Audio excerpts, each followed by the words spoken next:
Welcome to Shore Perspectives, a community feature of WESR Radio, highlighting the spirit of the shore from those who call it home. I'm Edwina Miles Covington. I was Edwina Miles on the shore.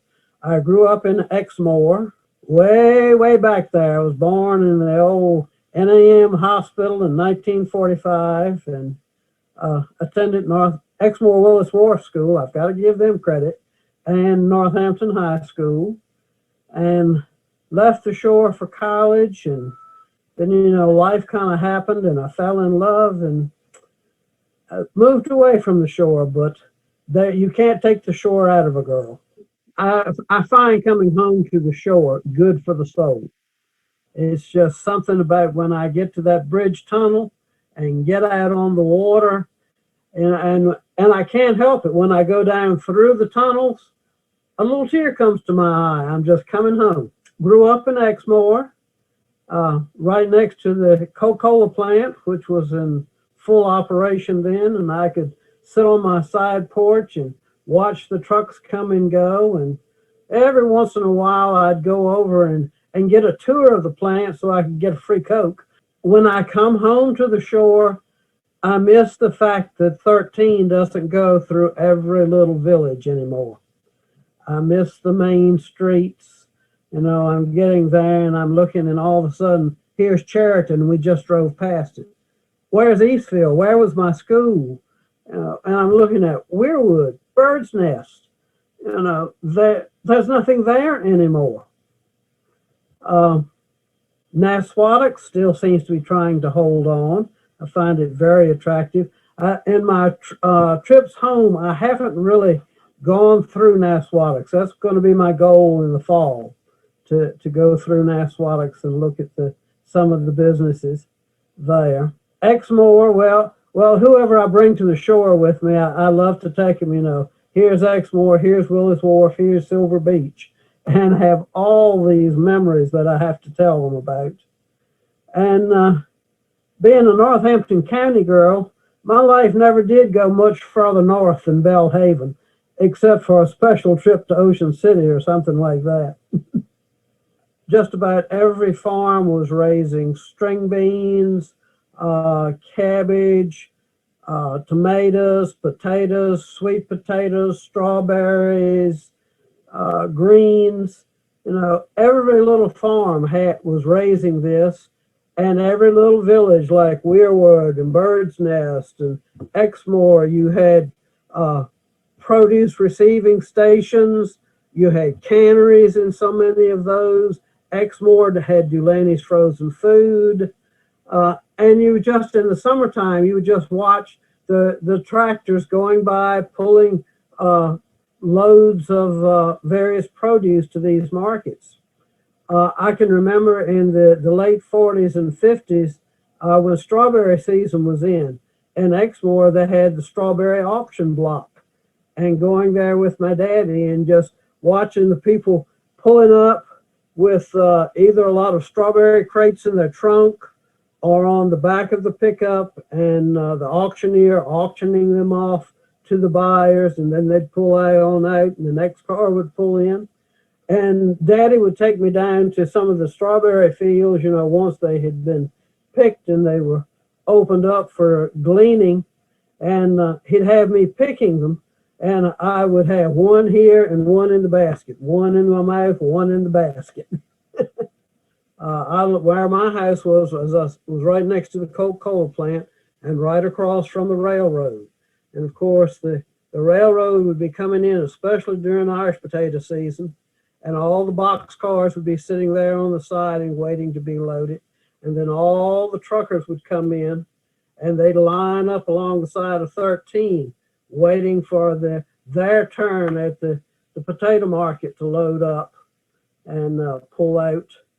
So you constantly were hearing trucks starting up and moving any time of day and night.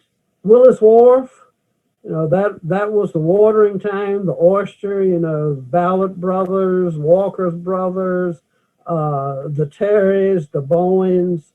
It was all oyster houses, and you didn't go to the store to buy oysters. You went to the shucking house to get your oysters for cooking.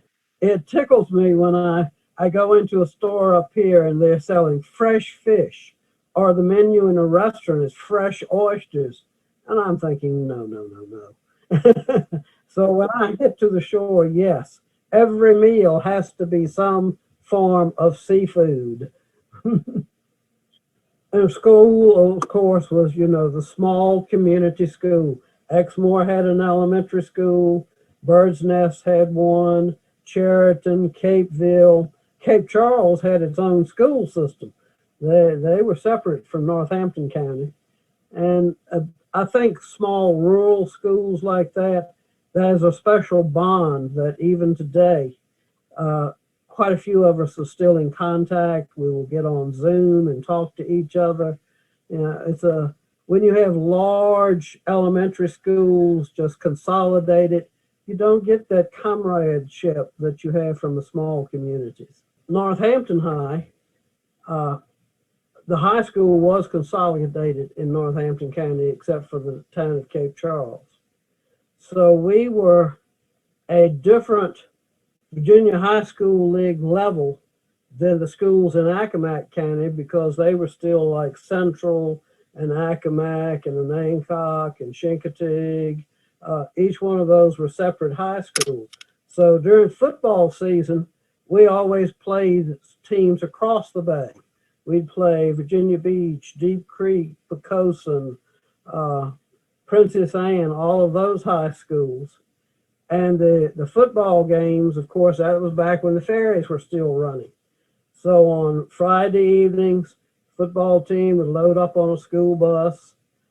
They would run a pep bus over, and I've forgotten how much you could pay to be able to ride the pep bus because you had to pay for your ferry and everything. And I got to go one time, and going over, Coach Kane then, Coach kept the football players separate. Nobody could ever see the football players. And so the cheerleaders and everybody else were on the pep bus. Now, if we had a winning game, as we did the time that I went, we played Virginia Beach, that ferry was rocking coming back. What I like about going back home. That is good for the soul. Of course, now here in Central Virginia, where I do live, it's still rural. It's still a lot of farming going on, but it's more cattle in this area of the state, where I really don't see cattle over on the shore. Of course, I see a lot of chicken houses and bean fields and some cotton fields. Now, cotton was not raised there when I was a child. And soybeans really weren't a big thing. As I said, it was truck farming. You had all of these things were being taken to the canneries. And so, yes, life has changed, but it has stayed the same. You can just, when you come off there at Cape Charles, Kiptopeke, it's just like it's a breath of fresh air. Life slows down. And of course, when I get across the bay, one of the first things I always have to do is to drive down to Kiptopeke, and just the memories of the ferries coming in. And the lady who was with me this last time just fell in love with the concrete ships there. She just had no idea that the ships had been preserved in that fashion. And yes, the barrier islands, I do love them. And I love the history of the barrier islands. I remember growing up with the stories of when Cobb Island and Hog Island were thriving communities, and then the infamous storm of 1933 that came along and just changed Barrier Island living for everyone. And the other day I was thinking about Paramore Island. I can remember as a child there was this big talk about some developer was going to go in over there and was going to lay it off into a community. It would be a resort community, and they were going to build a bridge to it and blah, blah, blah, blah. And then, of course, I grew up and I moved away, and Paramore was never developed. And I happened to see a link on Facebook, and somebody had taken the proposed sketch of what Paramore Island was going to look like developed and laid it down over Paramore Island now. And the village that they were proposing would be in the water. It was, people just, they don't realize the migration of the sands and the islands. Willis Wharf and Oyster, both of those communities, house a lot of the buildings that were on Hog Island, and a lot of the families that were on Hog Island made their homes in those two communities. The slower pace of life, and nobody seems to be in a hurry, except for that traffic up and down 13. That is totally unreal to what it was when I was a child. I mean, the only time you saw cars when you were a child was what we call ferry traffic. And you always know when the ferry had landed at Kiptopeak, because here we come this line of cars up 13. And other than that, you didn't see many people. And now it's just buzz, buzz, buzz, buzz. But it's a slower pace of life.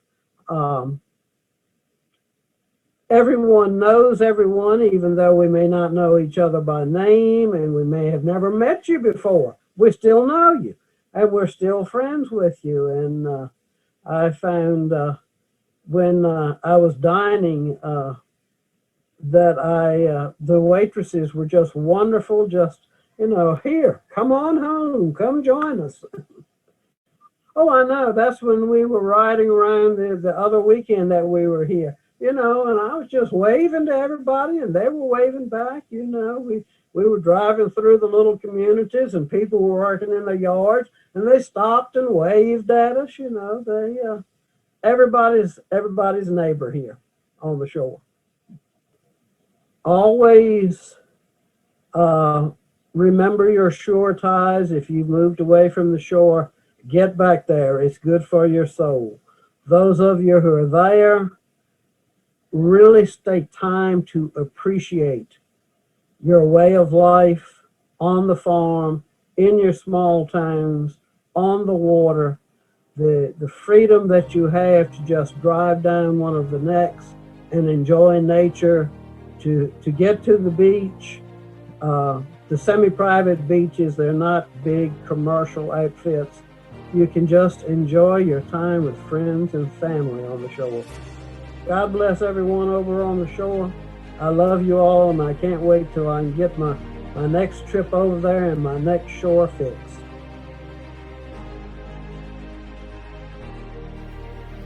For Shore Perspectives and WESR Radio, I'm Kelly Gaskell.